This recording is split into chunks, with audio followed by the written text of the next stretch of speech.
Good news today पर graphics के जरिए हम आपको ये भी दिखाते हैं कि किस तरह से अयोध्या अब आध्यात्मिक और सांस्कृतिक तौर पर भी पूरी दुनिया में सबसे बड़ा उसका सेंटर बनने जा रहा है। अयोध्या नगरी सबसे बड़ी ग्लोबली, आप देख लीजिए, विश्व में सबसे बड़ी धार्मिक और आध्यात्मिक नगरी कैसे बनने जा रही है वो आप इसमें देख सकते हैं। संजय जी, इस बात को आगे बढ़ाते हुए जो प्रधानमंत्री ने बात कही, हालांकि उन्होंने कई बातें कही हैं कि अयोध्या दरअसल भारत की चेतना है जी। इसी को अगर लोग समझ ले तो बहुत बड़ी बात हो जाएगी, कई समस्याओं का हल हो जाएगा। देखो, अंतःकरण को अगर जागृत कर लिया आपने, मन को जागृत कर लिया, उन्होंने कहा कि विस्तार का मतलब है कि आत्म विस्तार। हर व्यक्ति को अपने अंदर राम में होना पड़ेगा, अपना विस्तार करना पड़ेगा, क्योंकि राष्ट्र हित की बात सोचनी पड़ेगी।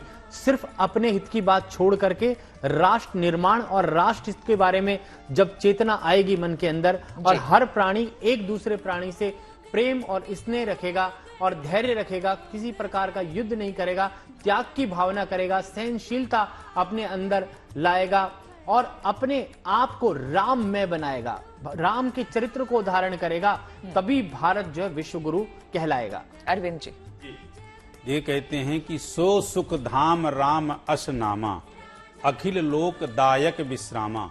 जो सुख का धाम है वो प्रभु के राम के नाम में ही समाहित है। और कहते हैं कि व्यक्ति जब अपना प्रयास, अपनी कोशिश, अपनी शक्ति, सब कुछ जब उसकी खत्म हो जाती है किसी भी कार्य के लिए, किसी चीज को पाने के लिए, अपनी मंजिल पाने के लिए, तो फिर व्यक्ति वहां क्या करता है?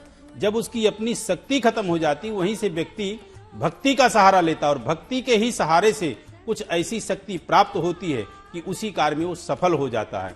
प्रभु राम के जीवन चरित्र में आप देखें, आप शुरू से लेकर के अंतिम उनकी जो है जीवन यात्रा में उनने हर जगह त्याग किया है, और त्याग जो चीज होती है हमें बताती है, बहुत ऊंचाई तक देती है। देखिए, जो सप्तपुरी हैं, आज सप्तपुरियों में जो अधूरी थी अयोध्या की पुरी, वो आज पूरी हुई।